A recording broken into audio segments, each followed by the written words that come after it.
Olá, amados irmãos e irmãs em Cristo, sejam muito bem-vindos ao canal. O plano do Eterno para a humanidade. É uma alegria incomensurável começar mais um estudo bíblico profundo com vocês. Meu nome é Leonardo e este é um espaço dedicado a crescermos juntos na fé e no conhecimento da Palavra de Deus. Sejam muito bem-vindos neste segundo vídeo do nosso canal. Sua presença é sempre uma bênção e nos motiva a continuar trazendo conteúdos relevantes e edificantes para o seu e o meu conhecimento. Embora sejam vídeos semanais, né? Vou tentar mudar isso, mas eu acho um pouco difícil porque tenho minha vida fora, né? E hoje nós mergulharemos no estudo do Apocalipse, sua tripla autenticidade e natureza profética. Este canal é dedicado a explorar as profecias das Escrituras com clareza e profundidade, sempre baseado em uma análise contextual e histórica. Obrigado mais uma vez por fazerem parte dessa jornada. Tá? Então, vamos à leitura bíblica. Vamos lá. Palavra de Deus, livro da Revelação, Apocalipse capítulo 1, vou ler todo o capítulo. Diz assim: esta de Jesus, o Messias, para João. A carta é a mensagem que Jesus, o próprio Senhor Jesus, dará a João. Esta é a revelação que Deus deu a Jesus, o Messias, para que ele pudesse mostrar a seus servos o que deve acontecer em breve. Ele a comunicou a enviar seu anjo João, seu servo, que deu testemunho da palavra de Deus e testificou de tudo que viu sobre Jesus, o Messias. Abençoado é quem lê e ouve as palavras desta profecia, conquanto obedeça ao que nela está escrito, pois o tempo está próximo.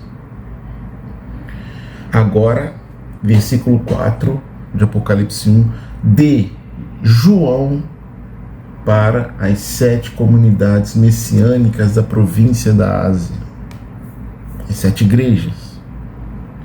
Graça e paz a todos da parte daquele que é, era e vem, do Espírito cétuplo diante do seu trono, e de Jesus o Messias, a testemunha fiel, o primogênito dentre os mortos e o governante dos reis da terra. A ele que nos ama e nos libertou dos nossos pecados ao preço do seu sangue, que fez de nós um reino, isto é, sacerdotes para Deus, seu Pai. A ele sejam glória e domínio para todos sempre. Amém. Olhem, ele vem com as nuvens. Todo olho verá, incluindo os que traspassaram, e todas as tribos da terra chorarão por causa dele. Sim, amém. Eu sou o Alfa e o Ômega, diz Yahvé, Deus dos exércitos celestes, o que é, era e vem. Eu, João, irmão de vocês e companheiro no sofrimento, no reino e na perseverança decorrentes da união com Jesus, fui exilado na ilha chamada Patmos por ter proclamado a mensagem de Deus e testemunhado a respeito de Jesus. Achei-me no Espírito no dia do Senhor. Ouvi por trás de mim uma voz forte, como uma trombeta, dizendo: escreva o que você vê em um rolo e o envie às 7 comunidades messiânicas: Éfeso, Esmirna, Pérgamo, Tiatira, Sardes, Filadélfia e Laodiceia. Virei-me para ver quem falava comigo, e, quando me voltei, vi 7 candelabros de ouro. E entre os candelabros de ouro estava alguém semelhante a um filho do homem, vestido com uma roupa que chegava aos pés e um cinturão de ouro ao redor do peito. Sua cabeça e cabelos eram brancos como a lã da cor da neve, seus olhos como chamas flamejantes, seus pés como bronze polido em uma fornalha, e sua voz como o som de águas em arremetida. Em sua mão direita havia 7 estrelas, e da sua boca saía uma espada afiada de 2 gumes. Sua face era como o sol quando brilha em todo o seu fulgor. Quando o vi, caí a seus pés como morto.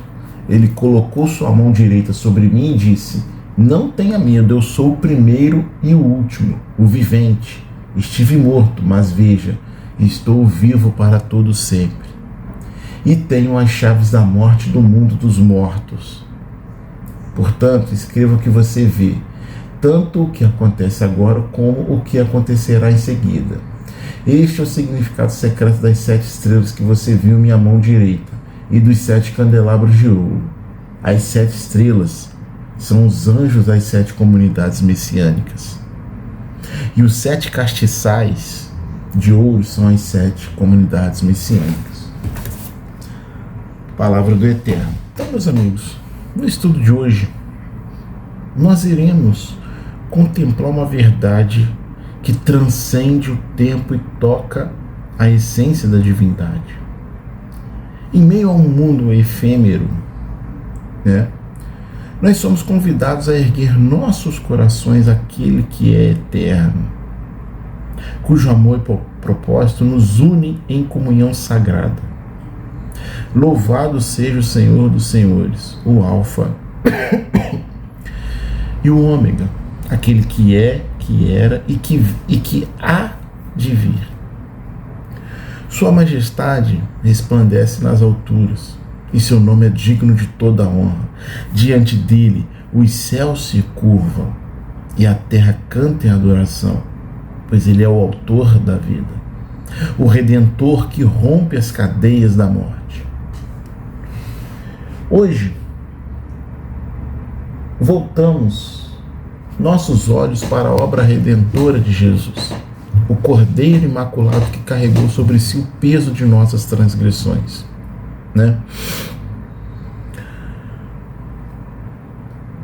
Em sua cruz, nós encontramos não apenas sacrifício, mas a vitória definitiva sobre as trevas. Ele é o caminho que nos reconduz ao Pai, a verdade que liberta e a vida que jamais se extingue. Antes que os montes fossem formados, ou que a luz irrompesse nas trevas, o Verbo já existia. Ele não é criação, mas sim criador. Não é princípio temporal, mas a fonte de todo princípio, como proclama a Escritura. No princípio era o Verbo, e o Verbo estava com Deus, e o Verbo era Deus. João 1:1. Sua eternidade nos assegura que sua promessa é imutável, é perpétua. Ele está conosco todos os dias até a consumação dos séculos. E como não lembrar daquele que foi voz no deserto? No caso que eu estou citando, João Batista, o mensageiro enviado para preparar o caminho do Senhor. Com humildade e coragem, ele apontou para o Cordeiro de Deus dizendo: é necessário que ele cresça e que eu diminua.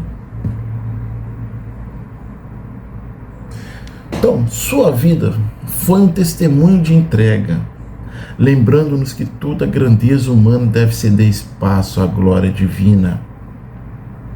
Que essas verdades elas possam ecoar em nossos corações, firmando-nos na rocha eterna. Então vamos para o conteúdo.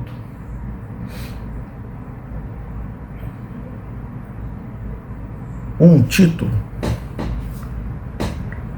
Os homens intitulam este livro como a revelação de João, o teólogo. Só que Deus o nomeia a revelação de Jesus Cristo. Já começa aqui. É crucial compreender a profundidade do termo revelação. As palavras revelação e apocalipse, elas são equivalentes, originadas do grego apokalupsis, que significa remover um véu, tirar o que está oculto, manifestar o secreto. Esse termo aparece em passagens que eu vou deixá-las aqui, tá? Onde a ideia central é a de desvendar uma realidade até então escondida, como levantar uma cortina para expor o que estava encoberto. Muito bem.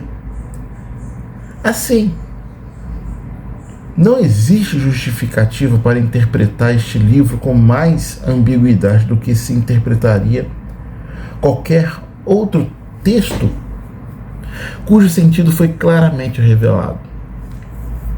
Assim como outros textos bíblicos que empregam Apocalipse, o livro do Apocalipse deve ser entendido como uma mensagem desvendada, revelação. Desvendada, não como um enigma inacessível e indecifrável. Suas imagens e símbolos seguem a mesma lógica de revelação progressiva das Escrituras, convidando a interpretação à luz da totalidade da palavra de Deus. A origem do Apocalipse. O livro da Revelação ou do Apocalipse emergiu da mente eterna de Deus. As verdades contidas nele habitavam na divindade desde a eternidade, mas foram reveladas a Cristo somente após a sua exaltação como cabeça da igreja. Deus deu essa revelação a Jesus, evidenciando assim um princípio teológico central durante sua encarnação. Cristo, né?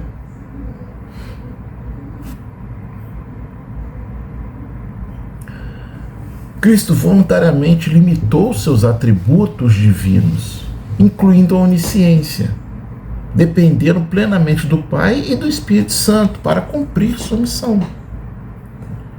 Nas Escrituras, nós vemos que Jesus, nos dias da carne, cresceu em sabedoria e graça e operou o quê? Milagres, não por poder inerente, mas pela unção do Espírito.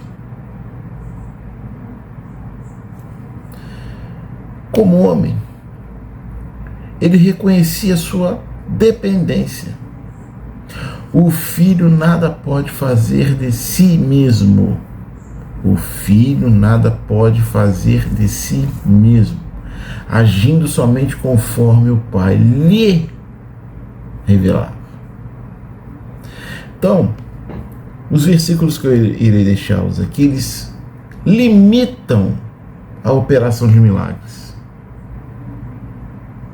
E também a ignorância quanto ao dia final. Tudo isso confirma que Jesus, em sua humanidade, não detinha todo o conhecimento. Assim, o Apocalipse contém verdades que o Filho só conheceu após recebê-las do Pai, através do Espírito Santo, após sua ascensão. Tá? Essa dinâmica revela a humilhação redentora de Jesus e a gloriosa cooperação da Trindade na revelação divina. O Apocalipse, como revelação final, foi entregue a Jesus glorificado, que em sua humilhação aceitou restrições humanas. Sua exaltação permitiu que recebesse e transmitisse os mistérios divinos cumprindo seu papel de revelador supremo. O livro não é produto da mente humana, mas sim testemunho da Trindade em ação, desvendando os propósitos eternos de Deus. Então, de que trata o livro do Apocalipse? O título divino Revelação de Jesus Cristo não indica que Jesus seja o tema central do livro. Não. Assim como o título humano Revelação de João não implica que o apóstolo seja seu foco principal. O Apocalipse não revela aspectos inéditos, né, da pessoa de Jesus ou de sua glória, além do que já foi exposto nas Escrituras. Ao invés disso, seu propósito é desvendar as coisas que brevemente devem acontecer. Jesus é uma figura proeminente, mas não exclusiva, entre os muitos agentes divinos e cósmicos que atuam na narrativa. A ênfase recai sobre eventos futuros, especialmente o cumprimento de profecias anteriores. Por exemplo,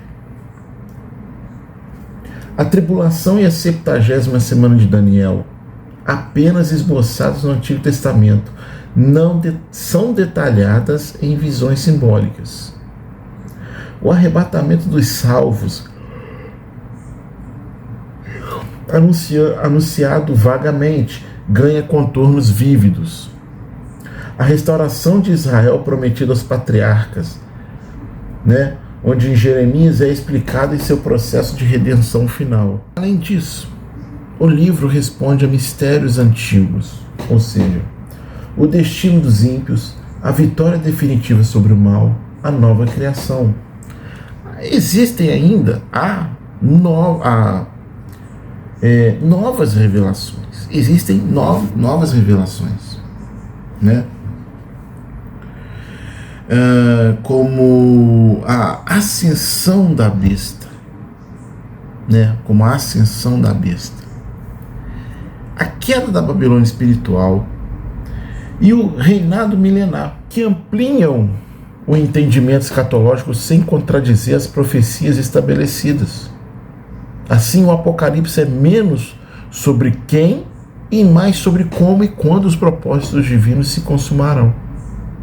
O Apocalipse é a chave hermenêutica para unir o Antigo e o Novo Testamento, mostrando como as promessas de Deus se realizarão. Suas visões não substituem, mas complementam a revelação anterior, oferecendo clareza sobre o fim dos tempos e também da consumação da história redentora.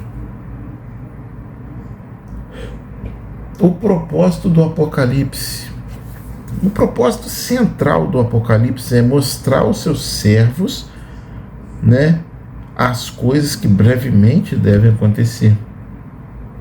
Essas coisas, mencionadas cerca de, se eu não me engano, 17 vezes no livro, não são enigmas inacessíveis, como eu disse, mas verdades reveladas para guiar e preparar os fiéis. O livro afirma que as coisas encobertas pertencem ao Senhor, mas as reveladas são para todos nós. O Apocalipse é uma comunicação clara, destinada a ser compreendida, né, por todos os servos de Deus, independentemente de sua posição. Tem que estudar, você tem que dedicar tempo ao estudo. O texto é autossuficiente em sua interpretação. Cada símbolo, visão, evento encontra explicação em outras partes do livro. Por exemplo, as 7 estrelas e 7 candelabros são explicitamente definidas. A besta que sobe do mar é decifrada por meio de alusões a Daniel 7 e Apocalipse 17. O cordeiro remete à identidade sacrificial de Cristo, já estabelecida nos evangelhos. Antes de buscar explicações externas, é essencial analisar o livro em seu próprio contexto. Embora algumas passagens sejam ampliadas por outras escrituras, né, A 70ª semana de Daniel, em Apocalipse 11 a 13, capítulo 11 ao capítulo 13, a maioria das verdades é autoexplicativa. João, diferentemente dos profetas antigos, recebeu a missão de não selar as palavras desta profecia, pois o tempo de seu cumprimento estava próximo. Isso contrasta com Daniel, que ouviu: sela a visão,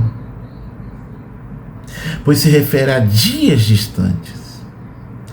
Então, assim, o Apocalipse desvenda mistérios que permaneceram obscuros no Antigo Testamento, como o destino final dos ímpios e justos, a vitória definitiva sobre Satanás, a restauração cósmica. Então, sua função não é confundir, mas iluminar os servos de Deus para os últimos dias.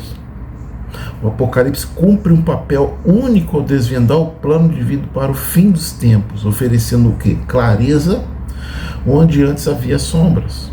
Seu propósito não é gerar especulação, mas fortalecer a fé dos servos de Deus, assegurando-lhes que ele controla o curso da história e consumará todas as promessas. A transmissão do Apocalipse. Muito bem. A transmissão da revelação do Apocalipse ocorreu em etapas. Deus a revelou a Jesus. Jesus que entregou a um anjo, que por sua vez comunicou a João, para que João a compartilhasse com outros cristãos. A linguagem utilizada é primariamente simbólica. Essencial é a correta interpretação do livro. O anjo que transmitiu a revelação a João é identificado como um conservo, sugerindo que ele era um homem, possivelmente, um profeta do Antigo Testamento. Um exemplo, Moisés, usando uma alma corporal, uma alma justa no céu. Ou um dos santos ressuscitados e ascensos após a ressurreição de Jesus. A Bíblia menciona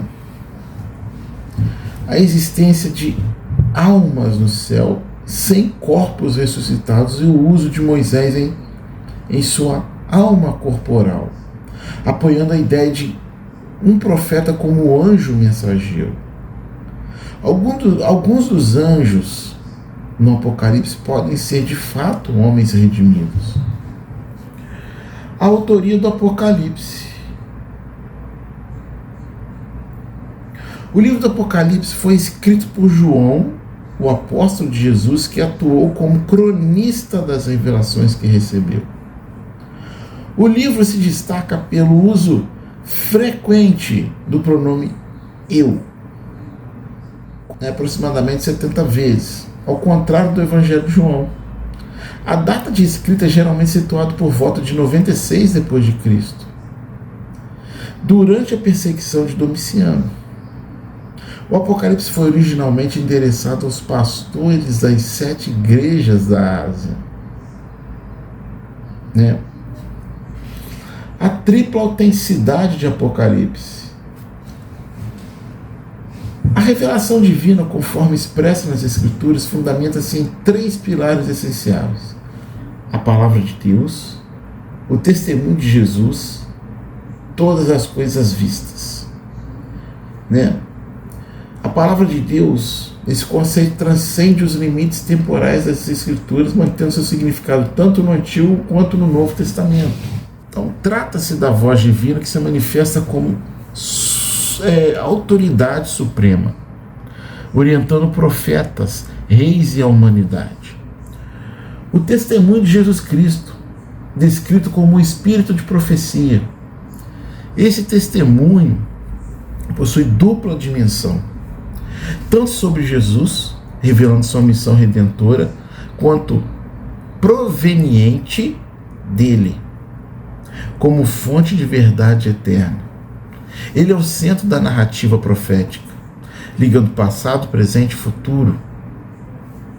todas as coisas vistas por João, sua experiência visionária, registrada, né, sob a inspiração do Espírito Santo,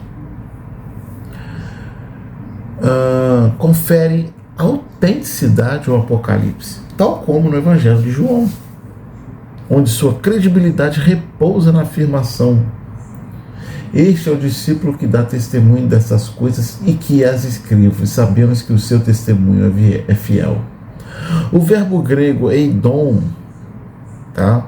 Eidon, usado 45 vezes, ela é usado 45 vezes, denota meta-observação, mas compreensão profunda espiritual revelada. A natureza do Apocalipse. O Apocalipse não se classifica como narrativa histórica, coleção de provérbios, charada intelectual, mistério oculto, poema lírico, alegoria moral, tipologia religiosa, fábula imaginativa, enigma filosófico, parábola simbólica. Trata-se em essência de profecia pura transmitida por meio de linguagem literal, símbolos vívidos e dramatizações impactantes, com exceção de trechos introdutórios e conclusivos. A obra é uma mensagem profética contínua, conforme evidenciado pelos seguintes pontos: a promessa de bênção, ou seja, atesta o caráter profético integral do livro, vinculando sua leitura à revelação divina. O propósito declarado do Apocalipse confirma sua natureza como profecia orientada ao futuro. A expressão palavra de Deus reforça a origem transcendente da mensagem, característica central da comunicação profética, né? O testemunho de Jesus, identificado como o espírito da profecia, unifica a obra como revelação divina, pois a visão do autor engloba tudo o que tem visto, sob essa dualidade sagrada. As referências explícitas desta profecia, as palavras da profecia deste livro e as coisas que em breve vão de acontecer, eliminam ambiguidades sobre o seu gênero literário teológico, né? As exortações às 7 igrejas transcendem o contexto local, projetando-se como alertas proféticos aplicáveis a todas as gerações. Sem essa dimensão atemporal, né, os versículos que eu irei deixar aqui perderiam, melhor dizendo, relevância prática para os leitores contemporâneos. A afirmação: o tempo está próximo, não se restringe ao imediatismo do primeiro século, mas abrange um cumprimento progressivo, estendendo-se desde a era cristã até a consumação escatológica. Estrutura quantitativa. Dos 404 versículos distribuídos em 22 capítulos, 54 descrevem eventos históricos ou visões introdutórias, enquanto 350 compõem profecias. Destas, apenas 10 alcançaram cumprimento parcial. As demais aguardam realização no plano divino. As bem-aventuranças de Apocalipse. A primeira, destinada a todos, exige uma aplicação tríplice da profecia: ler as Escrituras, ouvir com discernimento espiritual e guardar seus ensinos na prática. A ênfase no ouvir reverbera nos versículos que eu irei deixá-los, que vocês precisam ler também. 2. A segunda bem-aventurança: prometidos que mantêm fidelidade até a morte, mesmo sob perseguição desse tal anticristo. Terceira bem-aventurança, condicionada à vigilância contínua diante da iminência do segundo advento, conforme a parábola das virgens. Quarta bem-aventurança, relacionada à prontidão para participar das bodas do Cordeiro, símbolo da união entre Jesus e sua igreja. Quinta bem-aventurança, vinculada à vivência em retidão, assegurando ressurreição gloriosa. Sexta bem-aventurança, reitera a importância de guardar as palavras proféticas, com alerta contra distorções. Sétima bem-aventurança, baseia-se na obediência aos mandamentos do Novo Testamento, garantindo acesso à Nova Jerusalém. A saudação às 7 igrejas. O Apocalipse, interessado às 7 comunidades cristãs da Ásia Menor, reflete uma conexão íntima entre João e essas congregações, evidenciada por saudações especiais semelhantes a de outros textos neotestamentários. Entre os escritos joaninos, este é o único que identifica explicitamente seu autor, indicando seu histórico de liderança espiritual. Liderança espiritual nessas igrejas, antes do seu exílio em Patmos. Embora direcionado inicialmente a essas 7 igrejas, sua mensagem transcende tempo e espaço, sendo universalmente relevante para a igreja em todas as eras.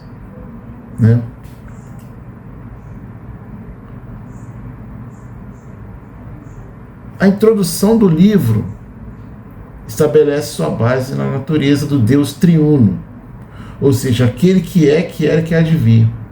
Essa descrição refere-se ao Deus Pai, transcendente e eterno, fundamentado de toda essa existência. Sua imutabilidade em atributos como santidade, justiça e amor é retratada em sua posição central no trono, governando soberanamente sobre a criação e o desenrolar da história. 2. Os 7 espíritos que estão diante do seu trono. O número 7, símbolo de quê? De plenitude, representa a atuação perfeita do Espírito Santo. Embora alguns associem os 7 espíritos a títulos específicos, como espírito de sabedoria, graça ou glória, a interpretação mais coerente é a da manifestação completa do Espírito, que capacita a igreja e opera através de Cristo. 3. Jesus Cristo, apresentado em 3 dimensões. Testemunha fiel, alusão ao seu ministério terreno como profeta e mártir, cumprindo profecias do Antigo Testamento e confirmando sua autoridade divina. Primogênito dos mortos, ressalta sua ressurreição única, garantia da vitória sobre a morte e a primazia sobre a criação.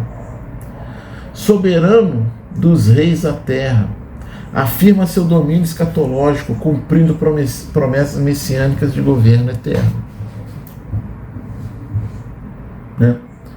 A exaltação de Jesus. João nos convida a render toda a honra e glória a Deus, destacando 3 dons transcendentais que formam a base da revelação bíblica. Ele nos ama, Ele nos libertou dos nossos pecados por meio do seu sangue, Ele nos recriou. Ele nos ama. Esse amor divino é um alicerce da relação entre Deus e a humanidade, ecoando em diversas passagens que revelam sua graça incondicional. Ele nos libertou dos nossos pecados por meio do sangue. A redenção pelo sacrifício de Jesus é o eixo central do plano divino, preparado desde a queda para restaurar a comunhão perdida. 3. Ele nos recriou. A regeneração espiritual operada pelo amor e pelo sangue de Jesus transforma o ser humano caído em uma nova criatura, capacitando-o a viver em santidade e comunhão com o Criador, em sua natureza decaída, um homem incapaz de se aproximar de Deus, mas, mediante a obra expiatória de Cristo, torna-se co-herdeiro do reino, sacerdote e administrador da criação. O tema principal de Apocalipse, a expectativa do retorno de Jesus, constitui o eixo central da narrativa do livro do Apocalipse. Os eventos descritos entre a abertura dos selos, o toque das trombetas e o derramamento das taças integram seu propósito divino de preparar o cenário para o cumprimento final dessa promessa. Esse glorioso acontecimento é proclamado de forma tripartite no princípio da revelação. Em seu clímax intermediário e no fechamento da profecia. A manifestação do segundo advento não apenas é reiterada em múltiplas passagens, mas ganha contornos dramáticos e detalhados, onde Jesus é retratado como o juiz e guerreiro celestial, liderando exércitos em triunfo. O termo contemplar, utilizado em Apocalipse capítulo 1, versículo 7, para descrever a visão de sua chegada, transcende a ideia de um mero olhar passageiro. No original grego, carrega a nuance de uma observação fixa e deliberada, como quem se detém diante de algo extraordinário, capaz de despertar temor, admiração, até repúdio. Esse verbo ele evoca uma resposta visceral nos que testemunham a cena, seja através de um tremor reverente ou de uma rejeição hostil, revelando o impacto inevitável da manifestação divina.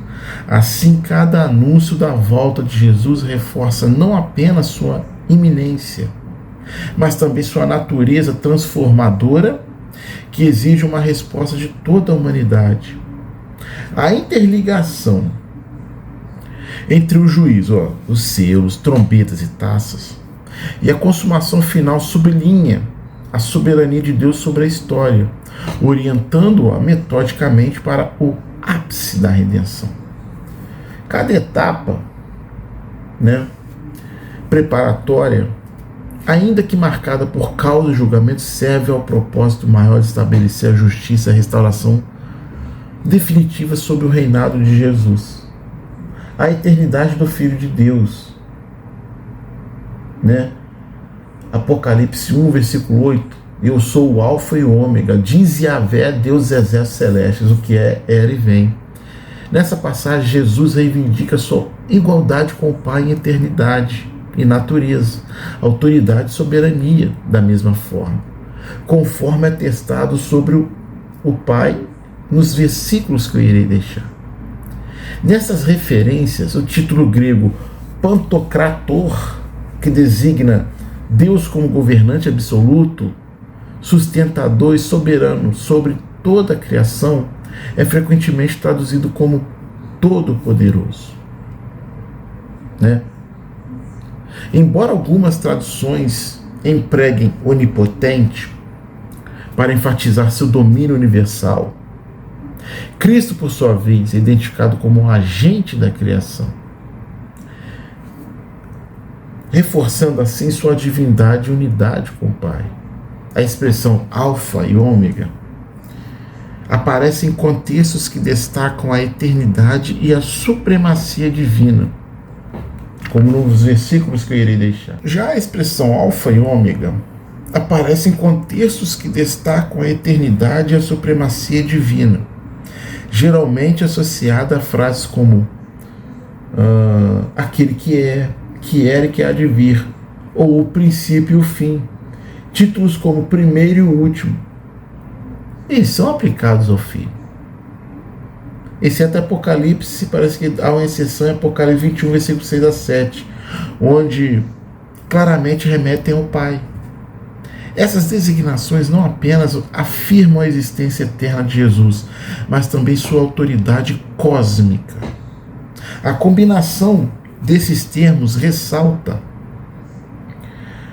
a indivisibilidade da natureza divina, ecoando verdades do Antigo Testamento sobre a eternidade de Deus.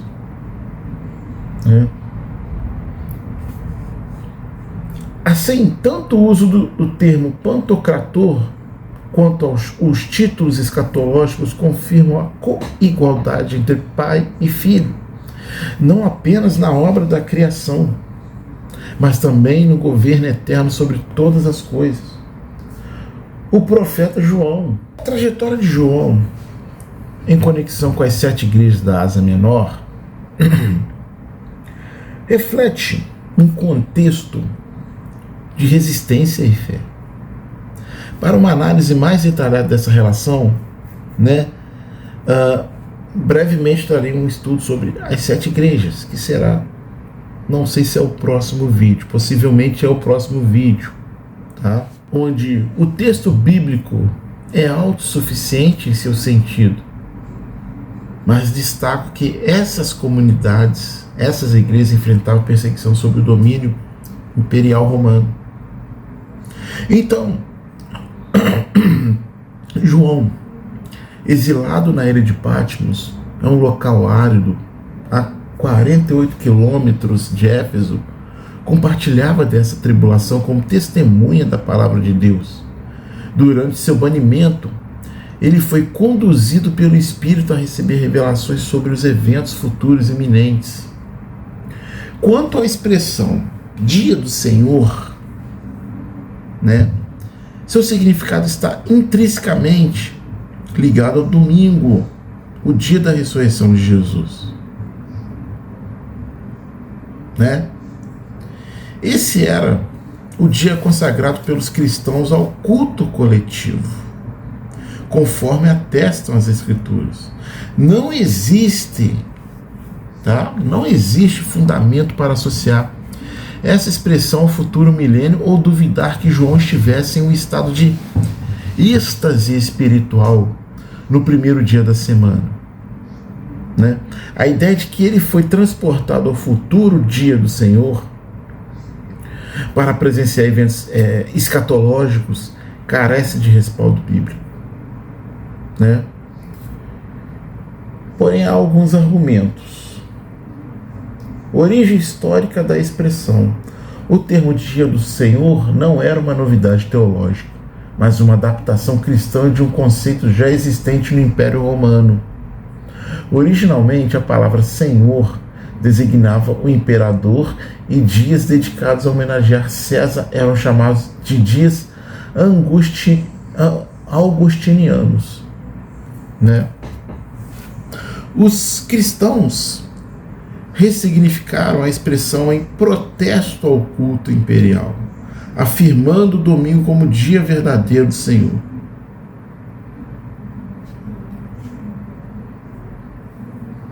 Evidências literárias pós-apostólicas reforçam que o dia do Senhor sempre se referiu ao domingo, jamais ao milênio. Contexto escatológico nas Escrituras. Nas profecias do Antigo Testamento, o dia do Senhor está associado ao juízo divino e à restauração messiânica. No Novo Testamento, Paulo e Pedro vinculam essa expressão ao retorno de Jesus e ao fim da era presente. O livro do Apocalipse, por sua vez, situa o milênio após a segunda vinda, seguido pelo dia de Deus. Portanto, os eventos descritos em Apocalipse capítulo 1 ao capítulo 20, versículo 3 e capítulo 20, versículo 11 a 22, ocorrem antes ou depois do milênio, não durante esse período. A visão profética e a atemporalidade do Espírito. Profetas como Isaías, Ezequiel e Daniel receberam visões de eventos distantes sem que isso exigisse uma projeção literal ao futuro. Da mesma forma, João, em Patmos, experimentou uma transcendência espiritual que permitiu compreender realidades futuras sem deslocamento temporal. A ideia de que ele precisaria viajar ao milênio é inconsistente. É inconsistente com a natureza das revelações bíblicas, nas quais o Espírito capacita os profetas a verem além do tempo. A grande voz que ecoou para João é a parte de uma estrutura literária marcante no Apocalipse, repleta de símbolos grandes, desde a grande tribulação até a grande ceia de Deus. Essas expressões enfatizam a magnitude dos eventos descritos, alinhando-se ao tom solene e cósmico da revelação. Em síntese, o dia do Senhor, de Apocalipse capítulo 1, versículo 10, não é uma janela para o milênio, mas sim uma confirmação da identidade cristã em um contexto de opressão, reforçando o domingo como marco da vitória de Jesus sobre a morte e o inferno, né? A morte e o império, né? Então vamos lá. Agora vamos ao principal desse estudo de hoje, a chave para o livro de Apocalipse. Vejam bem, existem 3 divisões. 1, 2, 3 divisões. A primeira divisão: escreve as coisas que tens visto. Esta seção refere-se à visão inaugural de Jesus glorificado, descrita em Apocalipse 1, que João contemplou antes de receber a ordem para registrar as 3 partes do livro. Trata-se de uma revelação pessoal imediata, fundamento para todo o conteúdo subsequente. A majestade de Jesus, apresentada como Senhor da Igreja e Juiz cósmico, estabelece a autoridade divina por trás das mensagens proféticas. A segunda divisão: escreve as coisas que são. Aqui, João é instruído a registrar as exortações às 7 igrejas da Ásia, Apocalipse 2 e 3. A primeira divisão, Apocalipse 1. Aqui representa a condição espiritual da igreja em sua jornada histórica. Esta é a única parte do Apocalipse que se cumpre no tempo presente, agora, durante a era da igreja. Após o arrebatamento, quando a igreja for removida da terra, essas mensagens perderão seu apelo direto, pois o período da graça terá sido concluído. Nós ainda estamos no período da graça. Então, a partir de Apocalipse 4, inicia-se os desdobramentos dos eventos escatológicos que ocorrerão após o fim da era eclesiástica. A terceira divisão escreve as coisas que vão acontecer depois destas. Esta última parte ela engloba Apocalipse capítulo 4 até o capítulo 22 e descreve os acontecimentos pós-igreja, ou seja, após o arrebatamento da igreja.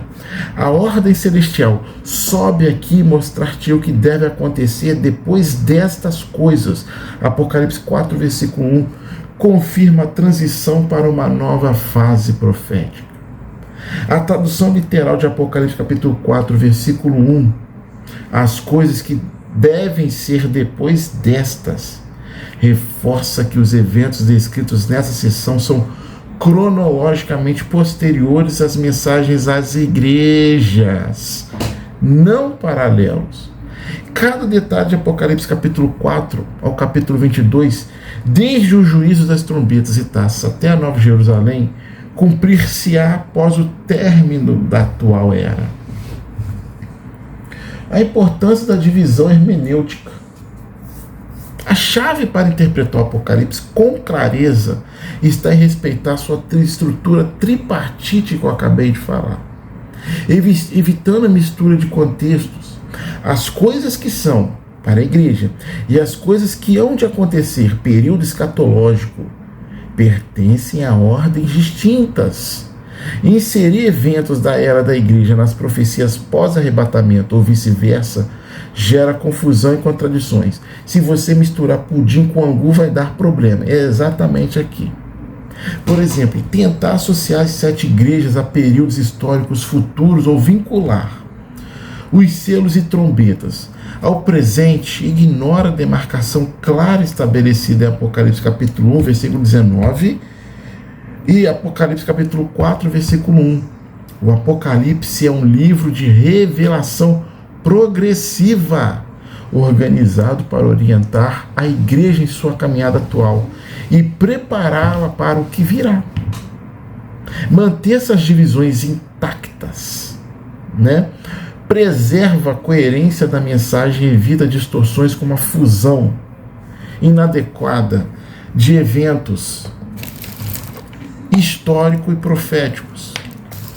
A exortação final é clara. O que pertence à igreja permanece com a igreja. O que é futuro aguarda seu tempo designado. Então, o que fazer agora? Estude mais. Reveja o vídeo. Leia todos os versículos mencionados.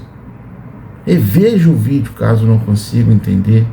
Façam perguntas nos comentários. Leia os versículos que eu irei deixá-los, cada um deles. Estude-os. Inscreva-se no canal para não perder a série completa sobre escatologia.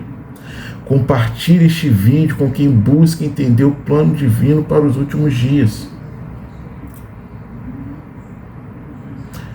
Então, para concluir, meus amigos, o estudo de hoje,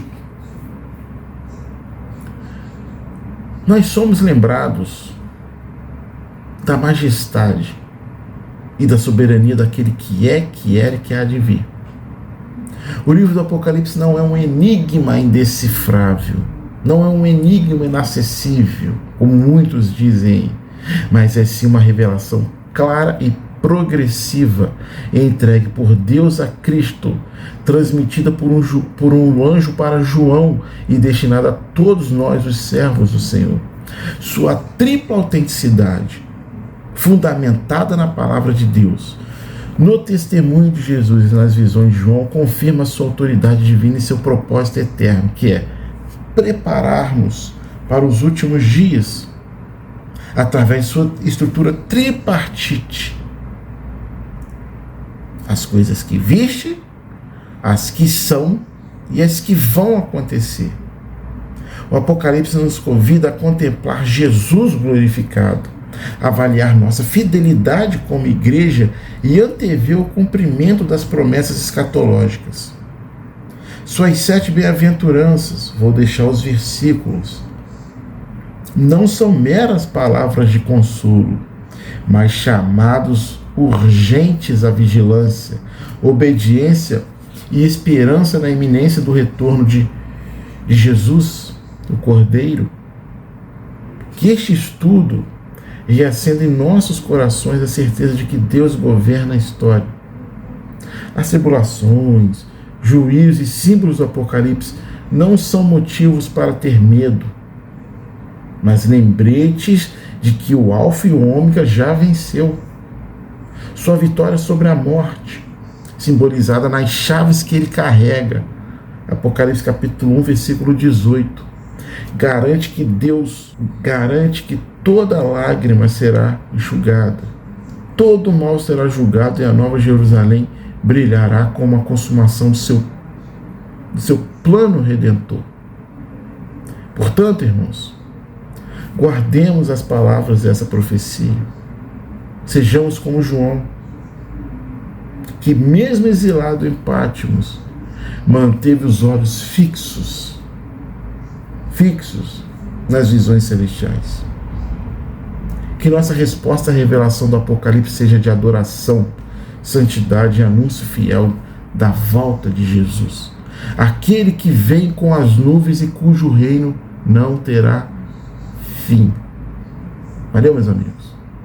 Deixo esse segundo estudo do canal. Peço desculpa por não fazer vídeos diários. É porque eu tenho meu trabalho, eu tenho os meus estudos, faço faculdade, tenho meu trabalho, graças a Deus. Então, para estudar o assunto. Eu preciso de uma semana, pelo menos, para estudar o assunto. Tá? Então, por isso que eu tiro os sábados. Por exemplo, hoje é um sábado. E faço os vídeos no sábado, que para mim é melhor. Vamos ver se mais em breve, futuramente, eu consiga fazer vídeos diários. Mas no momento é o que eu posso fazer. É o meu tempo que eu dou para Deus. Tá certo, meus amigos? Até o próximo vídeo, se Deus quiser.